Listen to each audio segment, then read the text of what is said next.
کا آغاز کریں گے اور سب سے پہلے آپ کو خبر دیتے چلیں۔ سپریم کورٹ میں بانی پی ٹی آئی کی صحت اور اہل خانہ اور ڈاکٹرز سے ملاقاتوں سے متعلق کیس کی سماعت ہوئی ہے۔ عدالت نے بانی پی ٹی آئی کا مکمل میڈیکل ریکارڈ طلب کر لیا ہے اور جسٹس شاہد وحید نے ریمارکس دیے ہیں کہ عدالت کو فراہم کردہ مواد صرف میڈیکل رپورٹ کی سمری ہے، مکمل ریکارڈ دینے میں کیا مسئلہ ہے۔ عدالت نے بہنوں سے گزشتہ 3 سال میں ہونے والی تمام ملاقاتوں اور بچوں سے ٹیلی فونک رابطے کا ریکارڈ بھی طلب کر لیا ہے۔ ایڈوکیٹ جنرل اسلام آباد نے بتایا کہ 3 سال میں بانی پی ٹی آئی کی بہنوں سے 48 ملاقاتیں کرائی گئیں۔ جسٹس شاہد وحید نے کہا کہ بہنوں سے ملاقات کوئی احسان نہیں بلکہ بنیادی حق ہے۔ ریاست کا کام قانون کی خلاف ورزی کرنا نہیں۔ عدالت نے واضح کیا کہ بانی پی ٹی آئی کی صحت پر سیاست نہیں ہونی چاہیے۔ سپریم کورٹ نے اڈیالہ جیل حکام کو آئندہ سماعت پر طلب کرتے ہوئے ملاقاتوں کا مکمل ریکارڈ اور اسلام آباد ہائی کورٹ کے احکامات کے باوجود ملاقات نہ کرانے کی وجوہات بھی طلب کر لی ہیں۔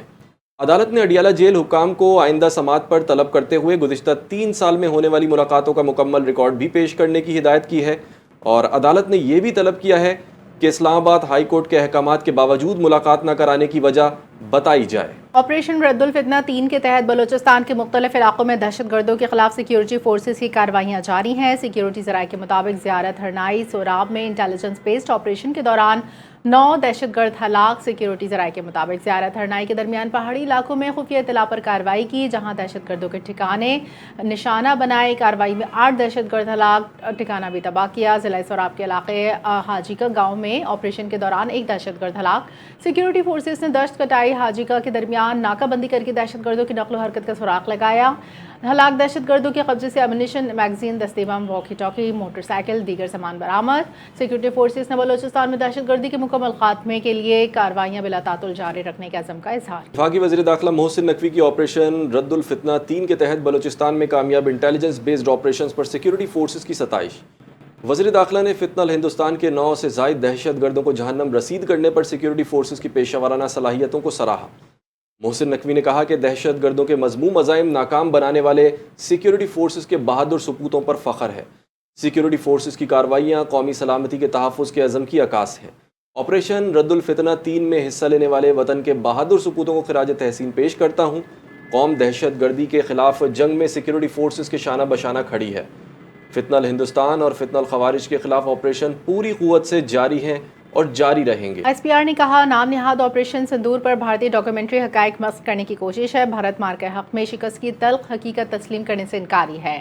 ایس پی آر نے کہا کہ ڈاکیومنٹری پر رد عمل دیتے ہوئے کہا تاریخ کو مسخ کرنے کے لیے بھارتی مواد تخلیق کاروں کے نام نہاد آپریشن سندور کی انتہائی ڈرامائی حقائق کے منافی داستان تیار کی ہے۔ ترجمان پاک فوج نے بھارتی کامیابی کے دعوے پر سوال اٹھاتے ہوئے کہا پہلگام واقعے کے مبینہ ملزمان 28 جولائی کو مارے گئے تو 7 مئی کو بھارت نے کس کو سزا دی؟ آئی ایس پی آر کے مطابق پاکستان نے بھارتی جارحیت ناکام بنائی، 8 بھارتی فوجی طیارے مار گرائے۔ آپریشن بنیاد مرصوص میں 26 بھارتی فوجی اہداف کو نشانہ بنایا۔ آئی ایس پی آر نے کہا کہ فلمی مناظر جنگی حقائق طیاروں کے نقصان یا میدان جنگ کی صورتحال تبدیل نہیں کر سکتے۔ پاکستان کو مار کے حق پر من گھڑت بیانی کی ضرورت نہیں۔ آئی ایس پی آر نے واضح کیا پاکستان علاقائی امن استحکام کے لیے پرعزم ہے۔ پاکستانی افواج ملک کی خود مختاری سالمیت کے دفاع کے لیے تیار ہیں۔ آئندہ کوئی فوجی مہم جوئی ہوئی تو پاکستان کا جواب فیصلہ کن ہوگا۔ اور آپ کو خبر دیں گے ترکی کے صدر رجب طیب اردوان اور امریکی صدر ڈونلڈ ٹرمپ کے درمیان ٹیلی فونک رابطہ ہوا ہے جس میں دونوں رہنماؤں نے 2 طرفہ تعلقات، ایران اور غزہ میں جاری جنگوں اور پاکستان اور سعودی عرب کے ساتھ دفاعی معاہدے پر تبادلہ خیال کیا۔ ترک صدارتی دفتر کے مطابق صدر رجب طیب اردوان کی امریکی صدر ٹرمپ سے ٹیلی فون پر بات چیت ہوئی ہے اور دونوں رہنماؤں کے درمیان 2 طرفہ تعلقات، ایران اور غزہ میں جاری جنگ پر گفتگو ہوئی۔ دونوں رہنماؤں نے پاکستان اور سعودی عرب کے ساتھ دفاعی معاہدے پر تبادلہ خیال بھی کیا۔ ترک صدارتی دفتر کے مطابق صدر اردوان نے ٹرمپ سے کہا کہ ایران کے ساتھ بات چیت جاری رکھنا ضروری ہے، سفارتکاری سے فائدہ اٹھائیں۔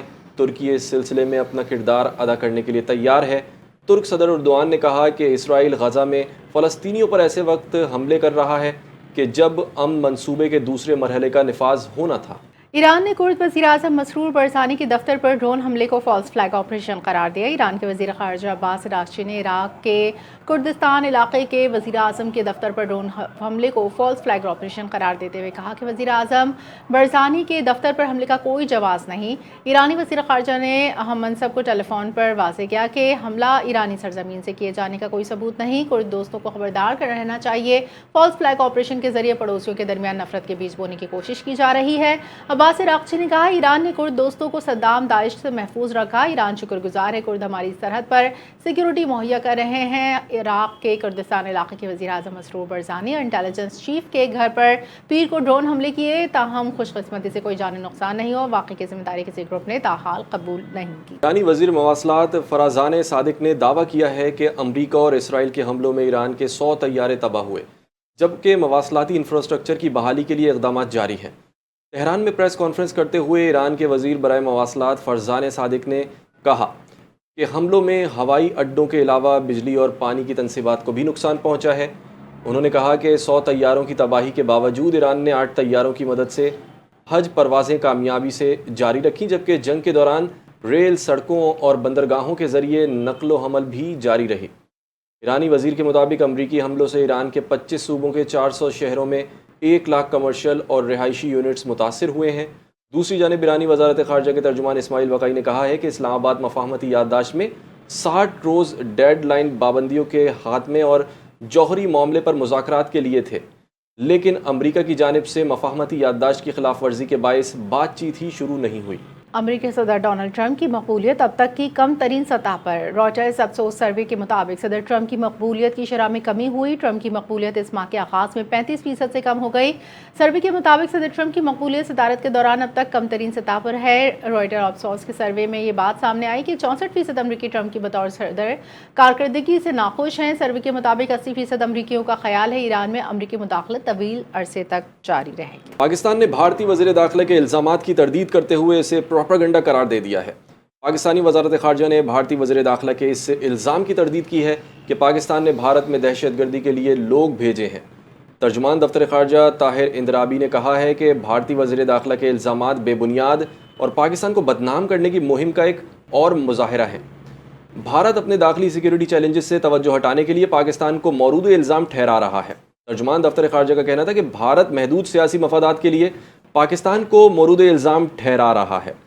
بھارت اندرون ملک اقلیتوں کو دبا رہا ہے، اختلاف رائے کو خاموش کر رہا ہے۔ بھارت بیرون ملک دہشت گردی برآمد اور دہشت گردوں کی معاونت کر رہا ہے۔ ترجمان دفتر خارجہ نے کہا کہ بھارت بے بنیاد الزامات عالمی برادری کی توجہ بھارت کی ریاستی سرپرستی میں دہشت گردی سے نہیں ہٹا سکتے۔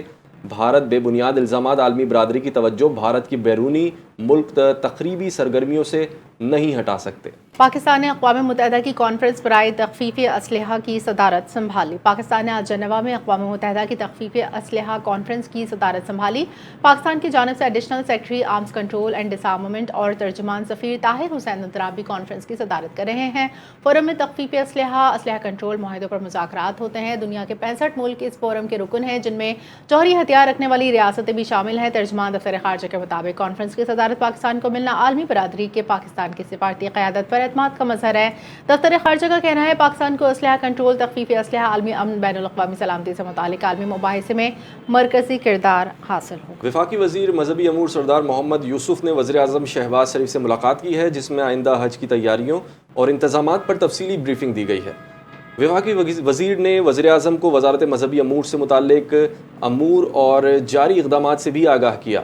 وزیر اعظم نے پاکستانی عازمین حج کو بہترین سہولیات کی فراہمی اور مؤثر انتظامات یقینی بنانے کی ہدایت کرتے ہوئے کہا کہ حج کے لیے تمام ضروری اقدامات بروقت مکمل کیے جائیں۔ D G I S P R نے سمر انٹرنشپ 2026 کے شرکت سے خصوصی نشست کی، جس میں قومی سلامتی، دہشت گردی، اطلاعاتی جنگ اور سوشل میڈیا کے چیلنجز پر جامع گفتگو کی۔ آئی ایس پی آر کے مطابق سمر انٹرنشپ 2026 میں پاکستان بھر کے 21 مختلف اسٹیشن سے 6150 سے زائد طلبہ طالبات شرکت کر رہے ہیں۔ خصوصی سیشن کے دوران D G I S P R نے طلبہ کے سوالات کے مدلل مفصل جواب دیے۔ انٹرنشپ کے شرکاء کے ساتھ خصوصی ملاقات کی۔ ملاقات کے دوران D G I S P R نے طلبہ و طالبات سے مصافحہ کیا، خوشگوار انداز میں گفتگو کی۔ اس موقع پر سمر انٹرنشپ 2026 کے شرکاء نے D G I S P R سے آٹوگراف لیے۔ طلبہ و طالبات نے D G I S P R کے ساتھ خصوصی ملاقات کو سراہا۔ سیاسی منظرنامے سے خبر یہ ہے کہ حکومت اور اپوزیشن کے درمیان کافی عرصے بعد برف پگھلنا شروع ہو چکی ہے اور حکومتی وزراء کی اپوزیشن رہنماؤں سے ملاقات ہوئی ہے۔ مسلم لیگ نون کی جانب سے رانا ثناء اللہ، طارق فضل چودھری اور وزیر قانون اعظم نذیر تارڑ نے اپوزیشن چیمبر میں اپوزیشن لیڈر محمود اچکزئی سے ملاقات کی۔ سینٹ میں اپوزیشن لیڈر راجہ ناصر عباس نے بھی ملاقات میں شرکت کی۔ ملاقات کے بعد رانا ثناء اللہ نے پارلیمنٹ ہاؤس میں میڈیا سے گفتگو کرتے ہوئے بتایا کہ محمود خان اچکزئی نے وزیر اعظم کو خط لکھا تھا، وزیر اعظم اس خط کا جواب دے رہے ہیں، اسی معاملے پر مشاورت کے لیے محمود خان اچکزئی کے پاس آئے تھے۔ وفاقی وزیر طارق فضل چودھری نے کہا کہ اپوزیشن سے بات آگے بڑھ سکتی ہے۔ وزیر اعظم شہباز شریف اپوزیشن کے خط کا جواب دیں گے۔ پیر والی ملاقات سے برف پگھلے گی اور معاملہ آگے چلے گا۔ انہوں نے کہا کہ بانی پی ٹی آئی کی صحت پر کوئی کمپرومائز نہیں کیا جائے گا اور انہیں پہلے سے بہتر طبی سہولیات فراہم کی جائیں گی۔ حکومت نے پیٹرول ڈیزل کی قیمتوں میں اضافہ کر دیا۔ حکومت کی جانب سے پیٹرول کی قیمت میں 5.77 اضافہ۔ پیٹرول کی نئی قیمت 331.20 فی لیٹر مقرر۔ ڈیزل کی قیمت میں 6.47 فی لیٹر اضافہ۔ ڈیزل کی نئی قیمت 390.42 فی لیٹر مقرر۔ مٹی کا تیل 6.88 فی لیٹر مہنگا۔ مٹی کے تیل کی نئی قیمت 296.63 فی لیٹر ہو گئی۔ پیٹرولیم ڈویژن نے 18 اگست کے لیے پیٹرول ڈیزل کی قیمتوں کا نوٹیفیکیشن جاری کر دیا۔ اسلام آباد میں بری امام کا 3 روزہ سالانہ عرس پرام طور پر اختتام پذیر ہو گیا۔ عرس 15 سے 17 اگست تک جاری رہا، جس کے دوران زائرین کی سیکیورٹی کے لیے سخت حفاظتی اقدامات کیے گئے۔ ڈپٹی کمشنر اسلام آباد نے ضلع انتظامیہ اور پولیس کو کامیاب انتظامات پر شاباش دی، جبکہ A D C headquarter Uzair Khan اور اے سی سیکریٹریٹ علی نعیم شیخ کی کارکردگی کو خصوصی طور پر سراہا گیا۔ انتظامات کی نگرانی کے لیے متعلقہ افسران عرس کے آغاز سے اختتام تک موقع پر موجود رہے، جبکہ سینئر پولیس افسران نے بھی سیکیورٹی امور کی نگرانی کی۔ ضلع انتظامیہ کے مطابق زائرین کے لیے لنگر، سیکیورٹی اور پارکنگ سمیت تمام ضروری اقدامات یقینی بنائے گئے۔ ڈپٹی کمشنر نے پرام عرس کے انعقاد میں تعاون پر دربار منتظمین اور زائرین کا شکریہ بھی ادا کیا۔ پاکستان میں سمندر کنارے نئے ہائیڈرو کاربن پلے اعلیٰ معیار کی گیس کی پہلی کامیاب دریافت ہوئی۔ پاکستان پیٹرولیم لمیٹڈ اعلامی کے مطابق اس نے ضلع سجاول سندھ میں واقع اپر سرانی بلاک کے دریافتی کنویں ڈالفن سے گیس کی ایک منفرد اور اہم دریافت کی۔ یہ جراسک دور کی لوور انڈس بیسن کی چلتن فارمیشن سے ہائیڈرو کاربن کی سب سے پہلی دریافت ہے۔ پی پی ایل نے کہا کہ اس دریافت سے پیٹرولیم سسٹم کی موجودگی ثابت ہو گئی ہے اور اس سے خشکی کے دلدلی علاقے اور اس کے ممکنہ کم گہرے سمندری توسیع علاقوں میں ایک نئی ایکسپلوریشن فرنٹیئر کھل گئی۔ اور آپ کو خبر دیں گے، اے این ایف نے ملک کے مختلف شہروں میں منشیات اسمگلنگ کے خلاف کریک ڈاؤن کرتے ہوئے 8 کارروائیوں میں خاتون سمیت 9 ملزمان کو گرفتار کر لیا ہے۔ اے این ایف کے مطابق کارروائیوں کے دوران 91 لاکھ روپے سے زائد مالیت کی 76 کلو 836 گرام منشیات برآمد کی گئی ہے۔ ملتان اور لاہور ایئرپورٹس پر ریاض جانے والے مسافروں کے سامان سے آئس برآمد ہوئی ہے، جبکہ اسلام آباد ایئرپورٹ پر جدہ جانے والے ایک ملزم اور ملزمہ کے پیٹ سے آئس بھرے 21 کیپسولز برآمد کیے گئے ہیں۔ فتح جنگ، سنگجانی، ڈی جی خان اور حیدرآباد میں گاڑیوں اور ملزمان کے قبضے سے چرس اور آئس برآمد ہوئی ہے، جبکہ پشاور میں اسپتال کی پارکنگ سے ایک لاوارث گاڑی سے 36 کلو چرس برآمد کی گئی ہے۔ ترجمان اے این ایف کے مطابق گرفتار ملزمان کے خلاف انسداد منشیات ایکٹ کے تحت مقدمات درج کر کے تحقیقات شروع کر دی گئی ہیں۔ ہمسائے ممالک میں مداخلت اور پراکسیز کی حمایت بھارت کو مہنگی پڑ گئی۔ بنگلہ دیش سے تعلقات مزید کشیدہ ہو گئے۔ مودی سرکار کو ایک اور سفارتی دھچکا لگا ہے۔ بنگلہ دیشی وزیر اعظم نے بھارتی پراکسی شیخ حسینہ کی حوالگی تک بھارت جانے سے انکار کر دیا۔ ہمسائے ممالک میں مداخلت، خطے میں عدم استحکام بھارت کا مکروہ ایجنڈا ہے۔ بھارتی جریدے دی ہندو کے مطابق بنگلہ دیش نے واضح کیا کہ بھارتی پراکسی حسینہ واجد کی حوالگی تک وزیر اعظم طارق رحمان بھارت کا دورہ نہیں کریں گے۔ ترجمان بنگلہ دیشی وزارت خارجہ کے ایم شاہد کریم نے کہا کہ وزیر اعظم طارق رحمان کے دورے سے پہلے بھارت کو موزوں ماحول پیدا کرنا ہوگا۔ بھارت مجرمہ شیخ حسینہ دیگر مفرور ملزمان کی حوالگی کے عمل کو تیز کرے۔ بھارت کے بجائے ملیشیا، چین کا دورہ کر چکے ہیں۔ بنگلہ دیشی عدالت نے مفرور شیخ حسینہ کو انسانیت کے خلاف جرائم کا مجرم قرار دیتے ہوئے سزائے موت سنائی تھی۔ ماہرین کے مطابق بھارت کا مجرمان کو پناہ دینا عالمی قوانین اور اخلاقی اقدار سے عاری ہونے کا واضح ثبوت ہے۔ افغان طالبان کے اقتدار میں واپسی کے 5 سال مکمل ہونے پر دنیا بھر میں احتجاجی لہر تیز ہو چکی ہے۔ کینیڈا، جرمنی، نیدرلینڈ سمیت مختلف ممالک کے 24 شہروں میں افغان باشندوں نے ریلیاں اور مظاہرے کیے۔ جرمنی کے بون، میونخ، اسٹرنگارٹ، ہیمبرگ، برلن، کیل اور ڈسکوڈروف سمیت مختلف شہروں میں طالبان کے خلاف احتجاج کیا گیا۔ سوئٹزرلینڈ کے Finland, Norway, Australia, Sweden, Spain, Pakistan اور امریکہ میں بھی مظاہرے ہوئے۔ افغان میڈیا کے مطابق مظاہرین نے خواتین کے حقوق، آزادی و اظہار و صحافت کے تحفظ اور سائنسی انسانی حقوق کی خلاف ورزیوں پر طالبان کو جواب دہ بنانے کا مطالبہ کیا۔ ٹورنٹو، ایمسٹرڈیم اور جنیوا میں بھی بڑے احتجاجی مظاہرے کیے گئے، جبکہ جرمنی میں مظاہروں نے روٹی، کام، آزادی کے نعرے لگائے۔ ماہرین کے مطابق دنیا بھر میں بڑھتے احتجاج طالبان حکومت کی عالمی قبولیت اور معمول کے تعلقات کے لیے بڑا چیلنج ہے۔ پاکستان ٹیسٹ ٹیم کے کپتان بابر اعظم کی انگلینڈ کے خلاف 3 ٹیسٹ میچز کی سیریز کے پہلے میچ میں شرکت میڈیکل ٹیم کی کلیئرنس سے مشروط ہوگی۔